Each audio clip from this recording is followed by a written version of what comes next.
Welcome to Core Con today for October 12th, 2019. This is the show where I break down some of the biggest stories from the past day, and with this being Saturday, from the past week, give you my opinion on them and answer your questions.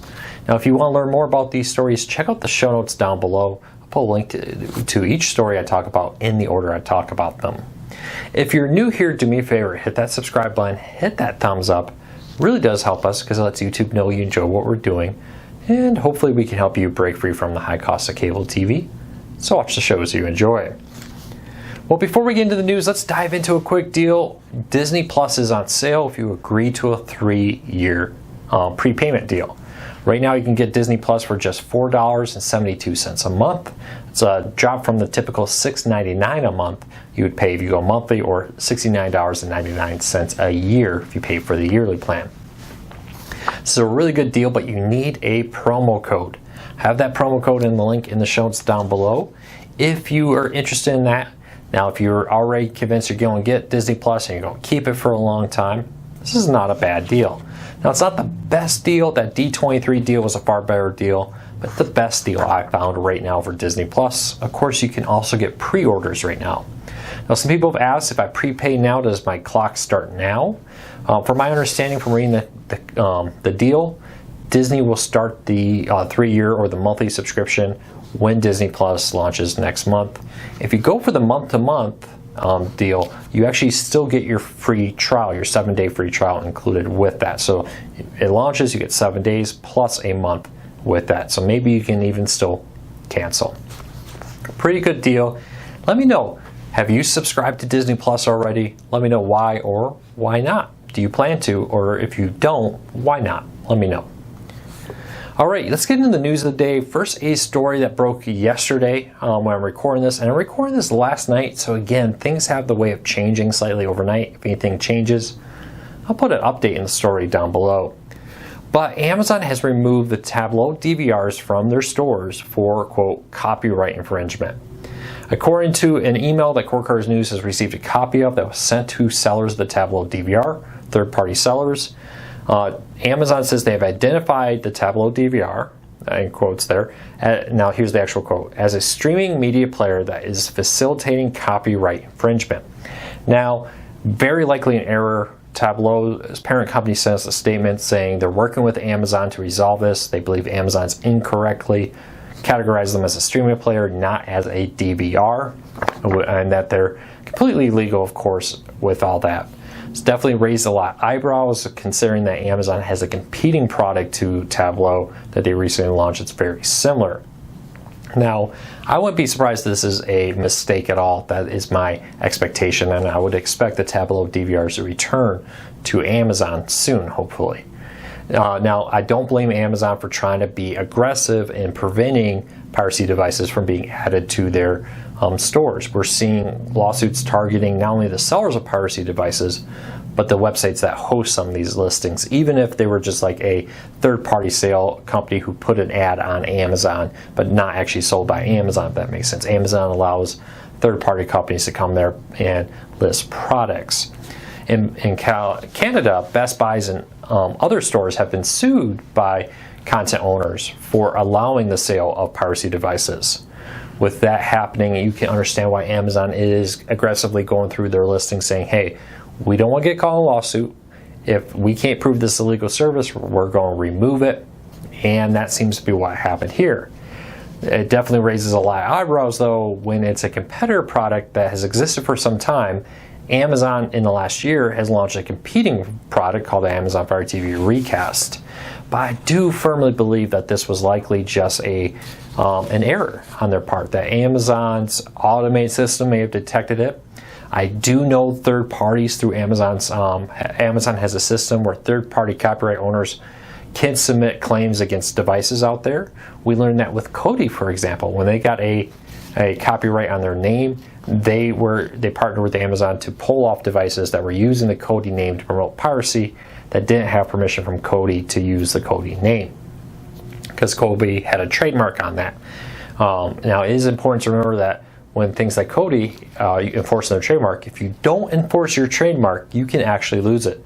Part of the deal of getting a trademark and a copyright on your name and on your brand is you must enforce it. And if you don't enforce it, they're going to just say, hey, the trademark office says you've abandoned that trademark, you've allowed other people to use it, and go from there. So keep that in mind. It's not like Cody and other companies are trying to be mean, nasty people all the time. They do have to legally defend their trademark or they're going to lose it, and now everybody's just going to sell a product using their name. So keep that in mind.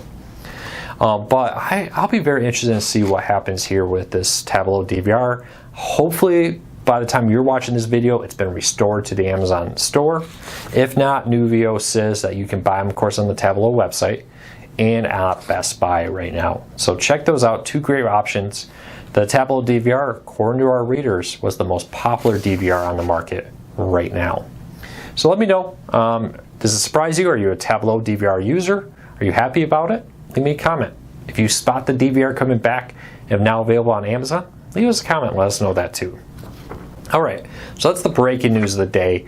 But as we do every Saturday, I want to break down some of the stories happening right now and answer your questions. So I often get a lot of questions about why is this happening, why is that happening, and can you answer this? So I answer some in the comments, but there's so many I can't do them all the time. So I'm going to take a moment and answer some of the biggest questions about some of our biggest stories from the past week. Starting off with Roku's interactive pop-up ads on OTA TV and cable. If you saw this story last Sunday, we broke it. It's been run everywhere else out there now, but when you're watching cable or you're watching your antenna, Roku has partnered with certain ad companies that during the commercials, an interactive ad will appear in the bottom lower left-hand corner of your TV that will say, hey, want to learn more about this product? Or in the case of the Geico ads, I had a commercial with like, hey, Geico is sponsoring a TV show or movie coming to the Roku channel. Click here to set a reminder. So there are basically interactive ads, which is something that we've seen in sci-fi for a long time. You've probably seen movies and TV shows where, you know, like click to buy here and more kind of things on your TV are finally coming into reality. Now, a lot of people have asked, is this new? It's new that I have seen, but Roku's come back and said, not necessarily new, we've been doing this for a while. It may just be the new partnerships that they're happening more often now that people are noticing them more. So it's not necessarily something new with Roku 9.2. The other thing here is these are commercials. These are ads that pop up on commercials. It's not going to be an ad. You're not going to be watching Family Guy or Survivor or Dancing with Stars and then have a Roku pop-up ad appear. This is during the commercials during those shows in partnership with the commercial that's happening, so they're designed to be aired alongside those commercials. So to me, it's kind of a cool feature. I kind of like it. Let's say we're watching a video for a potential new movie and Fandango pops up a little thing here. Pre-order tickets. Click here if you're interested in ordering tickets and allows you to buy tickets. Or maybe it's a ad for a digital movie coming to Vudu or Amazon. And click there and boom, I buy the movie on Vudu or Amazon, enter my PIN to approve the sale. So I think this is good, but it's important to remember this is not going to be appearing on streaming services. This is only for antennas and cable. This is disableable. You can turn this off. I have details how to do that in the story. And it's only on ads that have partnered with Roku. So it's not like you're going to get a random ad popping up at random times. So keep that in mind. All right, and let me know. Does that change your opinion of Roku TVs? Next story up of the day, Comcast has overcharged thousands of customers. Check your internet bills. You may have been affected. So Comcast has acknowledged that they've mistakenly overcharged customers for cable internet overages for going over their data cap. Comcast says they've credited back 2,000. Ours Technica has said they believe that there are more people affected by this out there that Comcast has not refunded. So you may want to check if you have been charged with an overage on your internet for going over your data cap and you don't believe you have, contact Comcast. Let them know you think that they're incorrectly metering your usage. That's very important because they rack up a lot of money by these overage fees, so keep that in mind. A lot of people have said, Luke, this is a minor story, why even report on it? Because, you know, even if I help 2 or 3 people out there who may have been affected by this, get their money back, I consider that success. So I found it very interesting. A lot of people defending Comcast on this, saying, oh, you know, honest mistake. It is an honest mistake, but it doesn't mean that you don't go out there and you get your money back. You know, it may be $10 for you or $20 for somebody else, but that 10 or $20 could pay for a month of Hulu, Disney Plus, and other things. So I wouldn't discount this. I find it very interesting. Some people are like, oh, it's just $10, who cares? I would encourage you to check your bills and see if you were overcharged by Comcast and get your money back and use that money for something else. For instance, Hulu, Netflix, Amazon, etc. Good, much better use of that money in my opinion. Continuing on, Roku and Walmart are teaming up to create a new soundbar called the ONN soundbar. A few questions about if this is the exact same soundbar and subwoofer that Roku selling on their website. Effectively, it's very similar, same body, same look. Does have the ONN logo on it versus the Roku logo. But the main difference is it's slightly lower powered, which honestly, like I was talking about in the Cord Killers, Brian Brushwood brought up, may not be a bad idea to get a slightly lower powered version for cheaper money if you live in a small apartment or have a small living room. It's not a bad idea. I do have a review unit of the full-size Roku soundbar and subwoofer, and it can really shake some windows in our review lab. So I actually think this is a good deal if you have a small space. You can almost call it the apartment version of the Roku soundbar when you don't want to disturb your neighbors and everything. So it's not significant. I think it's 160 watts subwoofer for the Roku version. It's 120 if I remember correctly on the Walmart versions, but you're paying a lot less for it. So keep that in mind. So I hope that answers everybody's questions with that. And lastly, last story of the day, a news story. TiVo recently started rolling out pre-roll ads. So you'd click on a movie or show you've DVR'd, it would play an ad before you could watch it. You can disable that. We have a full guide that Tamara has written over at CoreCarsNews.com. I'll put a link to it down below. But this came from reporters That's Not Funny, who successfully identified how to disable this. And it's a great website. Check that out. We have a full link on how to disable the different different pre-roll ads on TiVo now.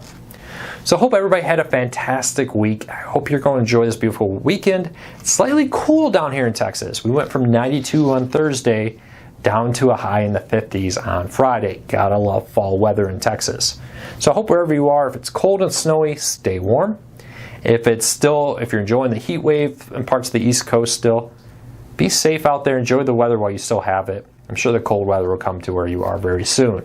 So have a great weekend. I'll be back here on Monday. We'll have a video on Sunday too, a special one this week. So check that out. I'll see you all tomorrow. Take care, be safe, and thank you for your support.